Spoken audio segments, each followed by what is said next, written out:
கற்பாம் மானமாம் கண்ணகியாம் சீதையாம் கடை தெருவில் விற்குதடா ஐயோ பாவம். காசிருந்தால் வாங்கலாம் ஐயோ பாவம். கற்பாம் மானமாம் கண்ணகியாம் சீதையாம் கடை தெருவில் விற்குதடா ஐயோ பாவம். காசிருந்தால் வாங்கலாம் ஐயோ பாவம்.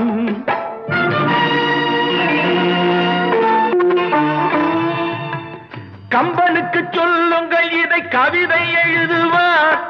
அந்த வள்ளுவரை கூப்பிடுங்கள் வாழ்த்து பாடுவார். கம்பனுக்கு சொல்லுங்கள் இதை கவிதை எழுதுவார். அந்த வள்ளுவரை கூப்பிடுங்கள் வாழ்த்து பாடுவார். அவள் பெயரோ அருந்ததி 50 ரூபாய்.